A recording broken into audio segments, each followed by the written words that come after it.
I wish you bluebirds in the spring to hear your song, a song to sing, and then a kiss. More than this, I wish you love. Welcome to the Forgiveness Solution podcast. I'm your host, Reverend Misty Tyme. I can't tell you how excited I am that you're listening in today. Also, if you want to find me, Rev Misty, please look on Facebook, Instagram, and of course, right here on the Sacred Stories stream, where you'll find my podcast and a whole bunch of other wonderful podcasts. Well, today on the Forgiveness Solution, I'm excited to have a very special guest with me, and there's a really good reason for it. And her name is Laurie Luke, and the reason we're talking today is because she has gone through something that if you haven't gone through it yet, you will. And if you have, you can totally relate. And it's about grief and forgiveness.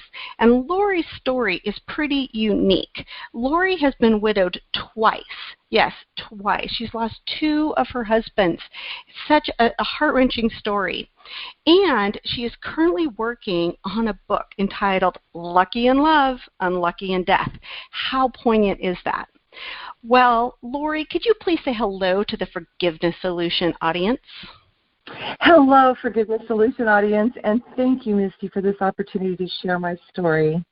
Well, we're blessed that you can share your story because stories, sacred stories, are what help each of us get through life. It's one of those things that when you hear how other people have done something, it can kind of help you, especially if you're in the middle of it, or you remember it when all of a sudden you get smack dab in the middle of that same situation. And today, Laurie is going to tell us her personal story about being widowed. But, you know, Laurie, I did a little bit of investigation on widowers in the United States, and I was really surprised. According to the U.S. Census Bureau, there's 14 million widowed persons. Now, it wasn't a surprise to me that out of the widows, it usually happens after the age of 65, and they kind of break that down in the Census Bureau, and they look at percentages with men and women. And I thought this was interesting, that the likelihood of being a widow is about 32.5% of the population after age 65. Now, your story hits it long before age 65, and we're going to get into that. But what's interesting to point out, and I think if anybody searches their minds and thinks about friends or friends of family, that when it comes to becoming a widower, it's usually the women who become a widower before the men. I mean, there is those cases, but it's interesting that 14.9% of all men aged 65 and older were widowed, and that's compared to 45.2% of those 65 and over for women. So you could already see the difference between 14.9 and 45.2%, which really, really means that women tend to go through this before men do, or more often than men do. And Laurie, in your experience, do you see those statistics, going to what you've gone through? Oh, I absolutely do, Misty, because since my experience and since everything that I have been through, God has placed several widows in my path to minister to encourage, and to love on, and very few widowers. And it's been quite a blessing to be able to share my story one-on-one and help people understand some tools and ways and things that worked for me to help them endure and survive through, especially the early days of grief and the mourning part. So important. And we're going to talk about grief today. We're going to hone down and specifically about talking about the loss of a spouse, but understand that grief is universal.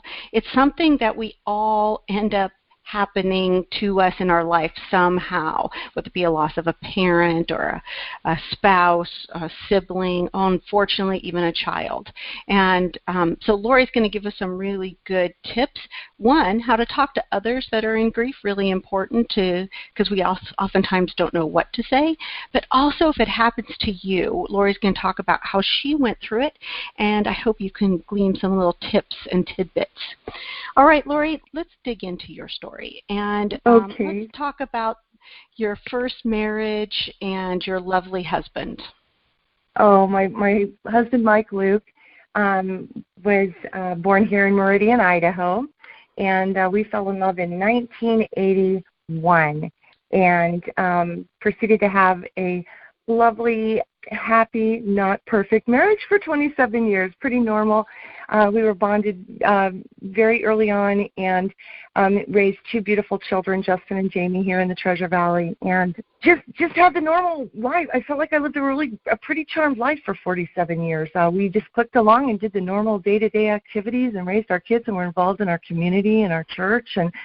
And these things that happen to other people, not necessarily to us. I mean, I'm so blessed. I have 27 first cousins, and our family has never even had a car accident. Up to that point, we hadn't even had a car accident. So up to 47, only old people died in our family. And Michael got diagnosed with pancreatic cancer on May 10th, 2007, and it really rocked a lot of people. It rocked our whole world, our whole family, our whole extended family, our friends, our community, because he was a pivotal part in being involved in so many things in so many years in Idaho. And so it was a shock. He was everything in moderation. He was the last person in the world that you would ever think he was vital. He was healthy. I will tell you all this, audience. He never even had a cavity. I mean, this is just not the person that you would think he was. So it really was a shock. It really goes to the space of bad things even happen to good people, right? Exactly. Well, none of us are immune from it. And so thus began my personal journey because I believe grief starts from the minute of diagnosis. It was a terminal diagnosis for Mike. We did have him 8 months after diagnosis, and we made every moment count. And he was pretty realistic about it, and we had lived a pretty full life, and so he had no regrets. He had nothing else. He really, on his bucket list, we were very, very blessed. But it was the aftermath of everything that we didn't have the tools. After he had passed, and after the activity of putting him to rest, and the phone stops ringing about 3 months after, and people still care, and they reach out.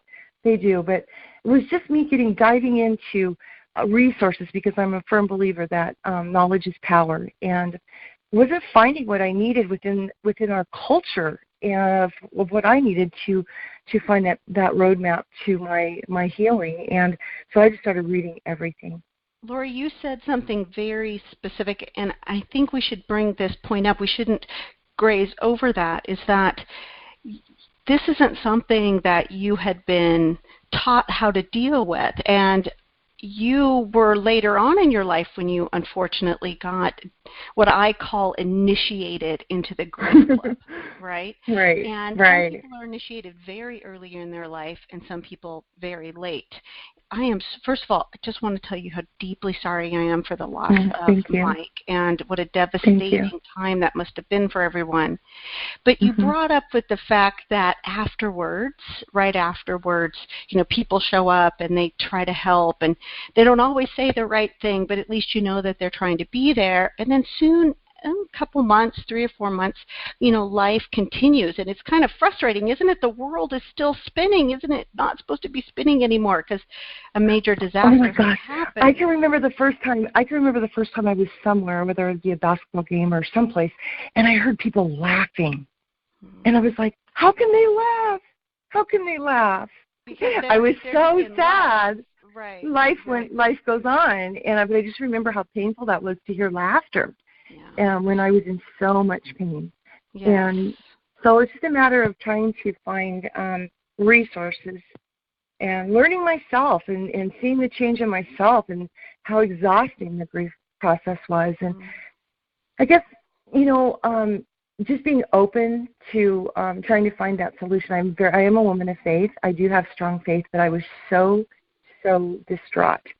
And I had never been sad. I mean, I had been disappointed in life, but I had never really been sad. Yes, sometimes I like to say that grief is a different type of sad. It's grief sad. Right. Grief sad is sadder than you've ever been. It's deep, it's dark, and it is a lonely place to be. Laurie, in that time you said you reached out for resources. Faith is a big piece for each person that's separate, but faith is a big piece because it's something you can kind of grab onto. But what resources did you find the most helpful during this tragic time in your life? Well, I researched every single widow book that's ever been published. One thing that resonated with me was C.S. Lewis's book, A Grief Observed. That man really went through some grief, and he was able to express it in that writing. And one thing that resonated with me, Misty, was a line that he wrote in that book called, "Oh, the laziness of grief, for this I was not prepared." I was so tired. I just wanted to sleep. I didn't have any energy. I was numb, and that just wasn't me. And so that validated me, and I thought, you know what, I'm going to give myself permission for a little while to just do some self-care and just rest and be okay with that. You know, little things like taking a bath and taking my time and not saying yes to everything, or getting to an activity, a family function or whatever, and leaving early because I was done. So these kind of new boundaries that I honored in myself and in my grief, because I really, really respected the grief. I feared the grief, and I wanted to make sure that I was doing everything right so that I could be healthy and help others. I knew there was a calling on my heart early on that none of this was a coincidence, that God was going to use this for good in my life. It has just taken me a very long time to be to a point where I'm ready, and He's using me to share this and to help others and encourage others.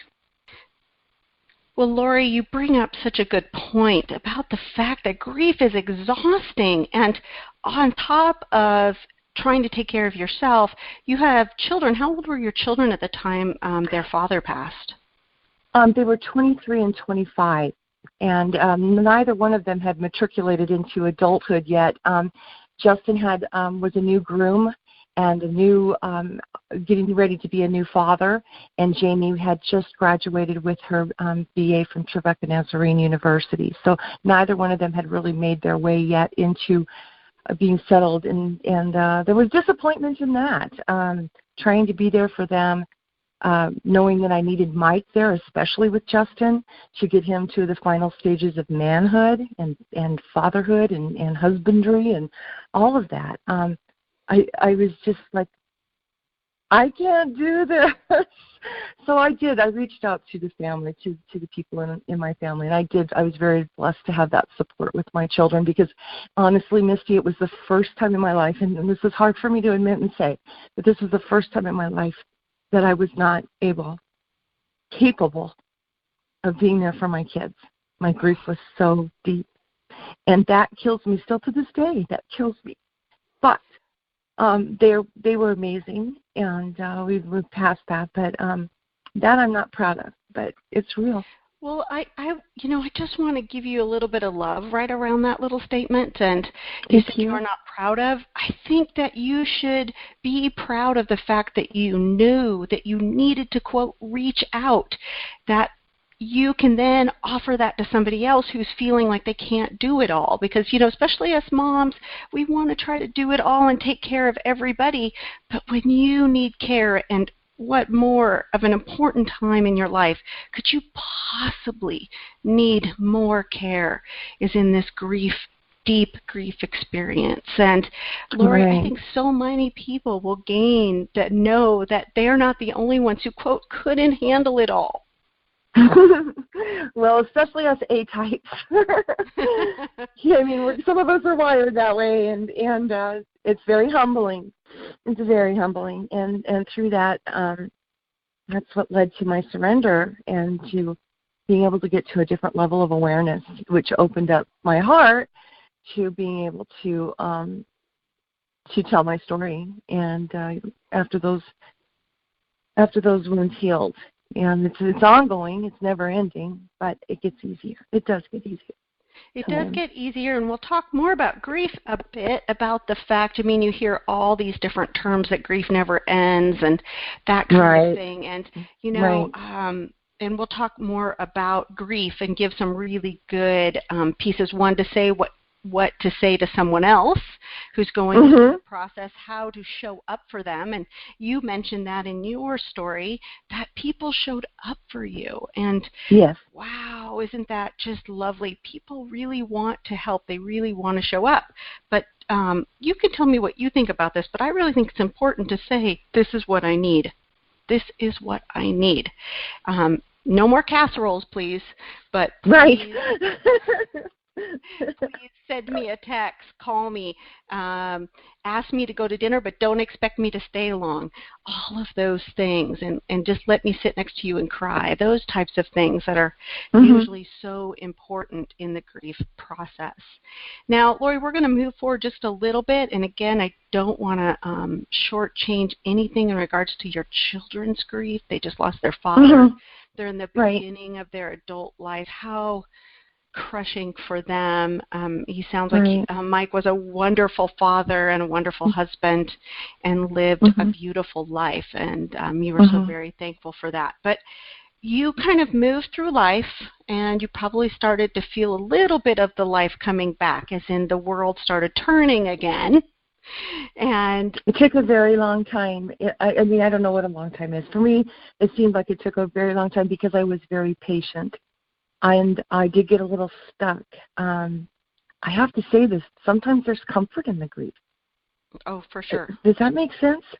Oh, yes. It acknowledges your feelings. Grief acknowledges that you care, that you love the person, that sometimes when people put grief down, or they're trying to put grief down, they're saying, well, if I do that, then I need them to know that I still love them. You know what I mean? That they meant something. And if I smile, if I laugh at the basketball game with friends, does that mean that I no longer am sad about the fact that the person I loved is no longer here? And that's not the case. That is absolutely not the case. So when you say stuck, it's a very, very common thing, because people almost feel guilty for moving on with life. That's right. And I can remember the specific day that I woke up one morning, and I got up, and I did. And morning rituals are very, very important and help a lot. Making that bed, because a made bed doesn't get crawled into as easily, get crawled back into as easily.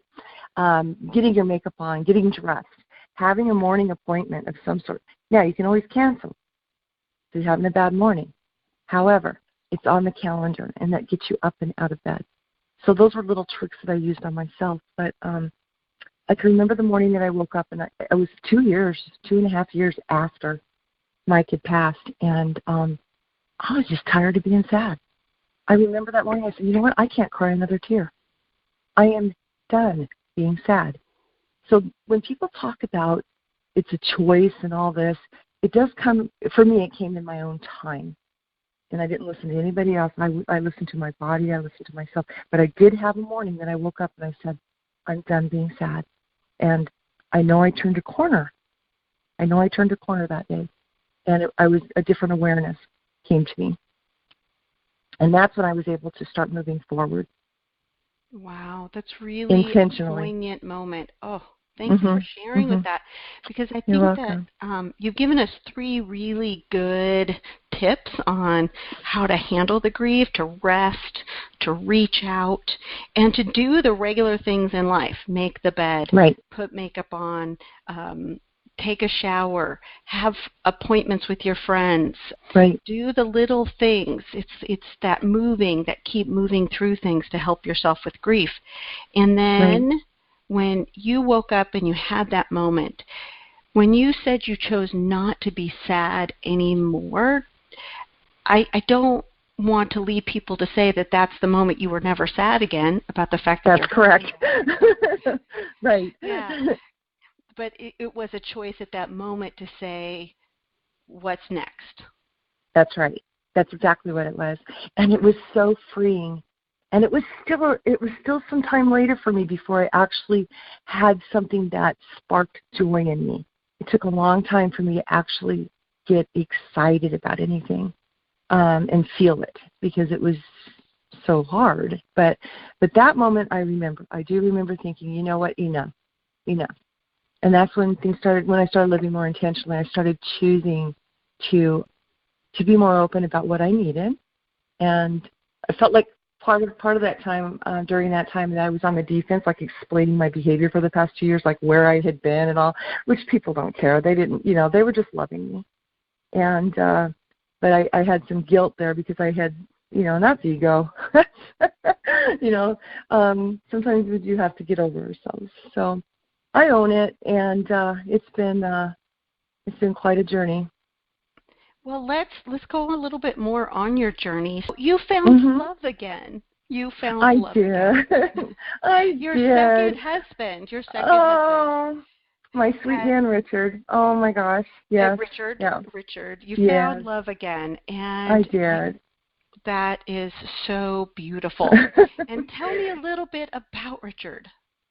Well, he was bigger than life. I had intentionally prayed for another partner. I got to a point where I loved being married. I believe that my relationship and my marriage to Richard was definitely a testament to my marriage to Michael. I just loved being married. And so many years went by, and in 2013 I met and married Richard. And he was a little older than I, and very wise and very jovial, and anyone who knew him knew that he was just bigger than life and full of love. We were a lot alike in the sense that we were both givers, and one thing we taught each other through the short years that we were married was how to receive. We really worked on receiving, because we knew Richard was not well when I married him, and I knew that going in, but my heart was open, and I'm so grateful that I said yes.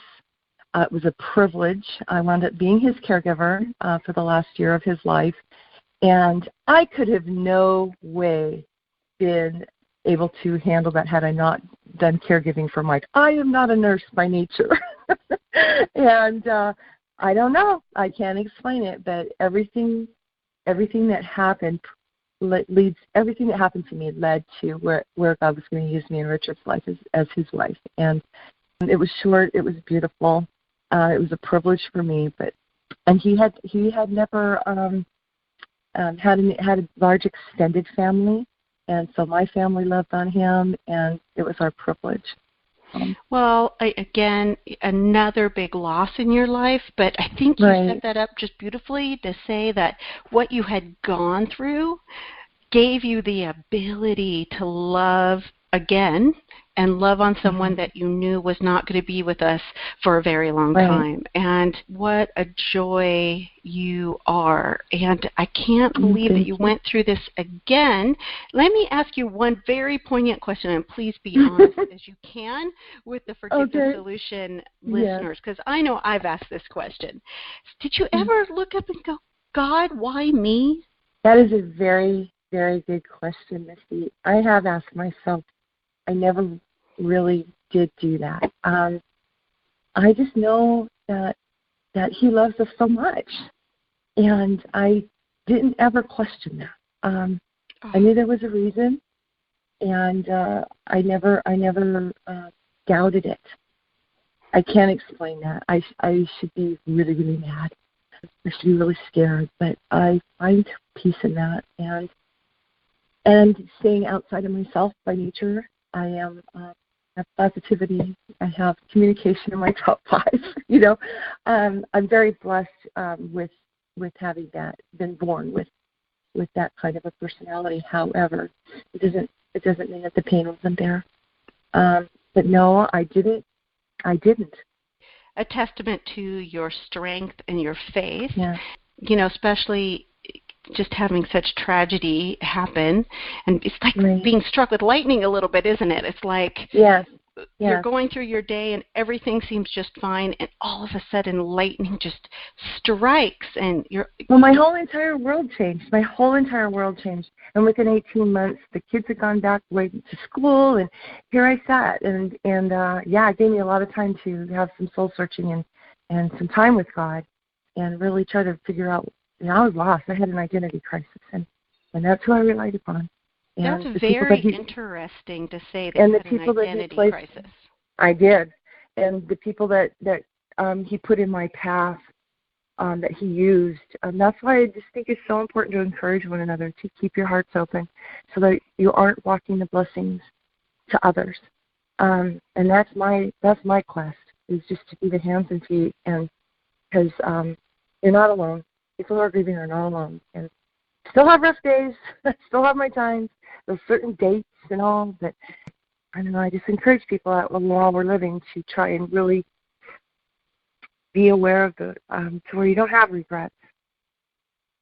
There's no turning back, and there's no going back. And forgiveness so you've is important. gone through 2 major losses, heart losses of spouses, and right. Now when you run into those widows and widowers, what I have here a couple things that I've taken notes as you've been chatting, to choosing to be more open, know that people come to you in your path, and know that you will have joy again. I hear all of that from you. Right. But can you give us some other tips for talking to somebody who's in grief? What helped you the most? And also when you get stuck in grief, like when something, that lightning strikes, what do you recommend? So let's start with, what would you say to someone who has just lost a loved one? Well, a lot of times it's what you don't say. I think just being there and having human touch and holding their hand and crying with them and being witness to their grief and listening. I was a talker. I had to talk it through. Some people are more internal and quieter.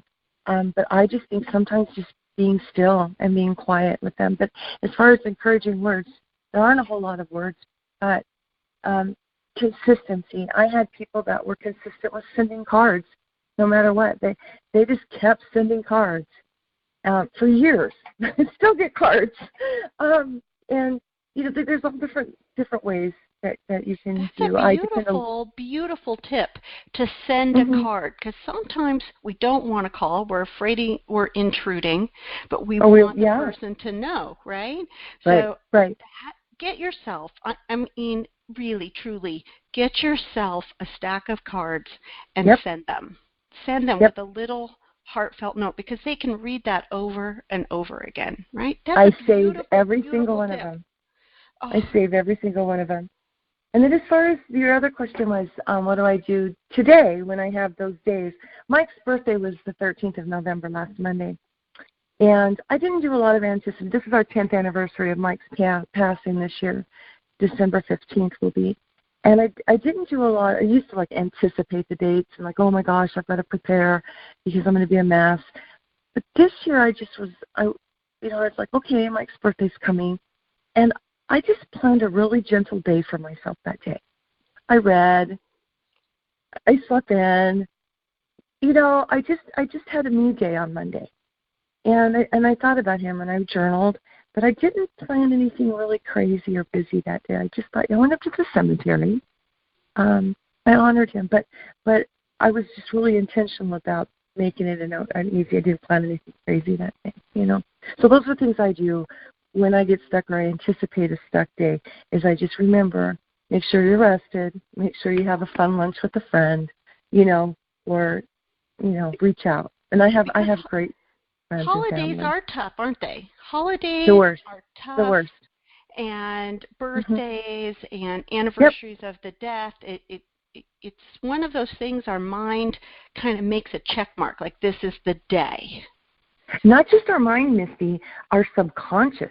Because there's some times that I've had a funky day and I'm going, why am I so out of sorts? I just feel weird today. And I'll look at the calendar and I'll go, oh my gosh, it's my wedding anniversary. I didn't even realize. Or I do realize when it's my wedding anniversary, but like another significant day, like maybe the day of diagnosis. I wouldn't have been thinking about that on May 10th, but I'll have a funky day that day. And I'll go, what was, and I look back and I go, oh. So sometimes our subconscious remembers stuff that we don't even know. And that kind of stinks. Here on the Forgiveness Solution, we talk about forgiveness a lot. And when we're talking about grief, how does grief and forgiveness marry itself? Because I really think that I've heard you say a few times that, right. You felt bad about the way you handled this or that or something. But we really need to forgive ourselves. We're in grief. We are in deep grief, and we cannot hold ourselves to the same standard as if our heart and our mind were doing just fine, because they're not. No, I'm a huge proponent of rest. For me, I was one of those people that, I'll sleep when I'm dead, no pun intended, but I would just go my whole entire life. My work, I just loved life, and I didn't want to miss out on anything. But rest is important, and so I got to where if I didn't rest, then I couldn't handle. So sleep became a very 8 hours, not more than that usually, but it just became really a priority for me because, and still to this day, because I tend to want to just dive in, and we can go into escapism too if we just dive, and it's not healthy. So some good things have come from it. My balance in my personal care and my self-care and my compassion for others. I mean, so many good things I can just go on and on have come from this horrible thing. Well, you are so encouraging. And earlier, before we started our interview, Laurie and I talked about regret. That lots of times when we're in grief, all of a sudden this regret comes up. I should have said, I should have done what we didn't do the right way, treatment. And I've heard this a lot with people who have lost a loved one to a chronic or a sudden disease and a diagnosis of cancer, and then they went to one physician and they said, we should have gone to 10 physicians, this regret of I should have. How do you handle that in grief, and what tips would you give our listeners about regret? Well, that's really tough. We did seek as much, in both cases we sought. In both of my cases, we sought really good medical care. The prognosis in both my husband's passings was terminal, so it wasn't like, So I don't know about like when there's hope, when because we never really had hope. Does that make sense? So we just did the best we could. But I will talk to the subject of regrets with people who are caregivers and who are close to the person who is passing, and this through working with hospice, is that use your words. It's very important. We tend to be really want to be sensitive around the person that's passing or is ill, but they need to hear your words. That's how they let go. And sometimes those words are hard. Regrets. I counsel people all the time that are tired and they're racing people to chemo, and they're doing all kinds of things. And I counsel them and say, I know you're tired, but remember, no regrets. No regrets. And so that helps it takes the pressure off, and it keeps their heart open to where the love can flow, because that's what it's all about. Oh, that's so true. And, Laurie and I haven't lost a spouse, and that pain, just makes my heart jump. My husband's been ill lately, and I will tell you, it just definitely is a fear. It's a fear that comes in. But I have lost siblings and both my parents and best friends. And when you're in that grief, you do think of what could I have said? And Laurie said that perfectly. Use your words. It's okay to have conversations. Yes. Ask the person if they're up for having a conversation.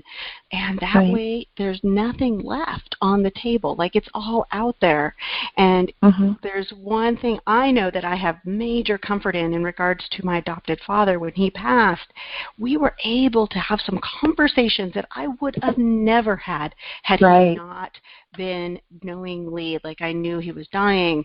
And all of a sudden there was this weird courage, like I needed to have these conversations, and they were about past issues and stuff, and I got those cleared up. And also is able to share love, like it came pouring out of me and grateful Right. for them and in my life and how important they were. And I hear that from you, Laurie. I hear that both of the wonderful men that came into your life, you were able to tell them how amazing blessing they were to you.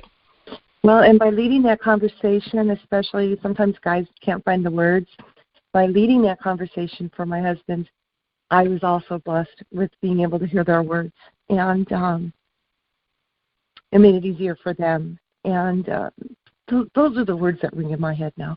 Those are the things that I cling to, is that we were able to have those hard conversations, and they turned out being a comfort and a blessing to me in my grief. And keep your heart open, because love can keep flowing. It's not easy at times. But well, I think that is so beautiful. And I say that all the time when I say, oh, so beautiful, because it touches me, and I almost don't know how to get it out myself. Right. But the fact is that we're here for each other. We're in each other's lives for a reason. Both of these wonderful souls touched your life, and they knew you loved them, and you know they loved you. And you have gone through your grief. It doesn't mean that grief isn't part of your life, but you have gone through the grief. You've done the work. And I think Laurie has definitely shared with us some amazing tidbits about how to get through that grief, and also what to say to other people. Or sometimes it's not saying, it's showing up and being still and letting the person cry. And I think that we forget that when somebody's in grief, that their world just came off axis. Like, it is not spinning. It's like, why is the world continuing to go on? Why is the mail being delivered? The world needs to stop, because the pain is that big. It's grief sad. Laurie, it's been how long since your second husband passed away? Richard passed in December 5th of 2016, so we're coming up on 1 year. Both of my husbands passed in December, right at the holidays, and I don't understand. I did ask God why that.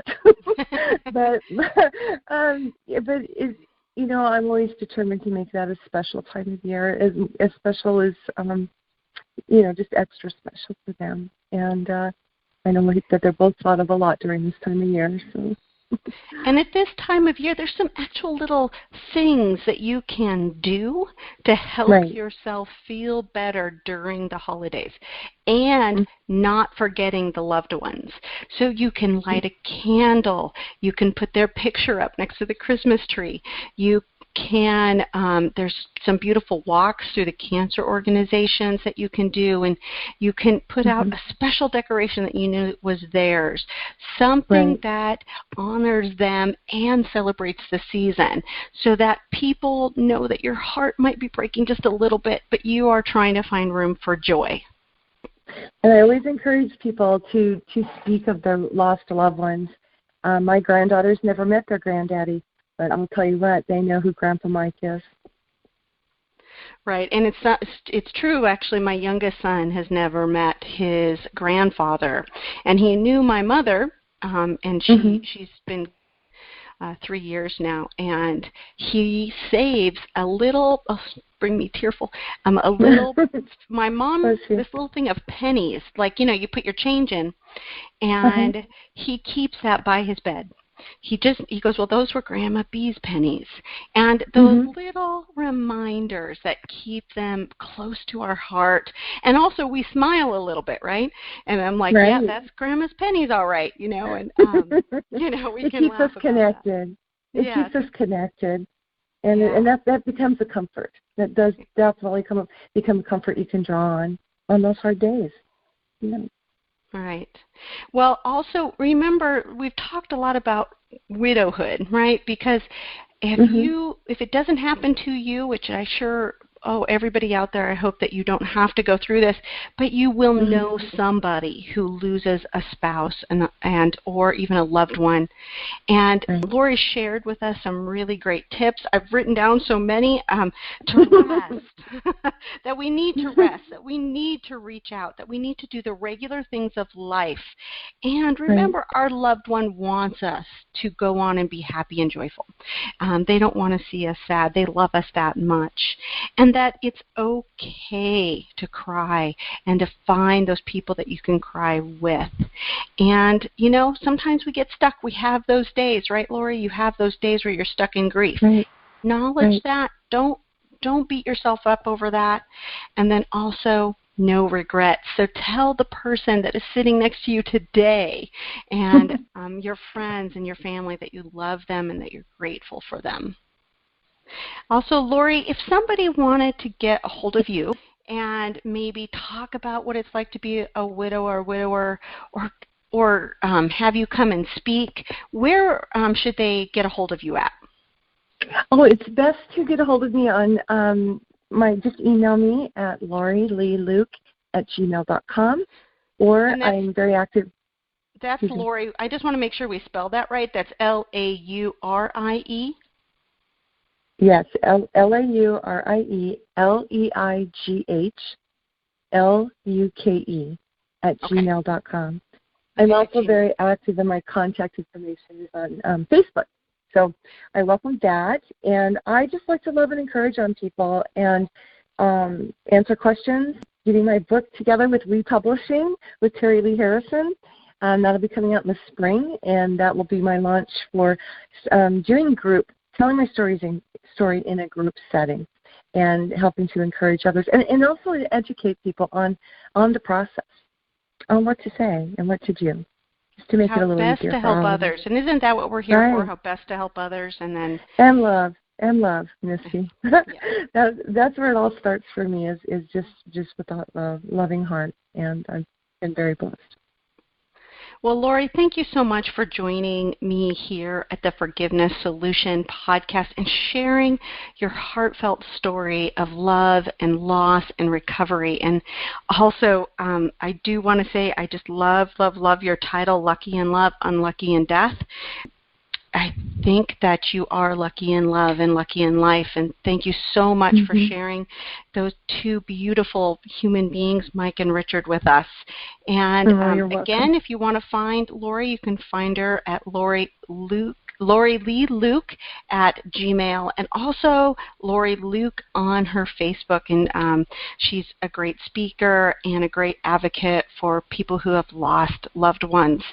And if you would like to find me, Rev Misty, don't forget to look for me on Facebook, Instagram, Twitter, all the social media. Also, please feel free to send me an email at Rev Misty, MISTY, @outlook.com. And jump on over to my website, RevMisty.com. There's tons of wonderful free downloads and information on a whole bunch of subjects that have to do with forgiveness. And Laurie, I really think we need to add a few more on grief, and I think I might have to partner up with you so that we can put those downloads up there for people who are struggling in grief. So, Laurie, thank you so much for joining us today. Thank you, Misty, and thank you to your audience for tuning in. All righty. Until next time, have a blessed day. I wish you bluebirds in the spring to hear your song, a song to sing, and then a kiss. More than this, I wish you love.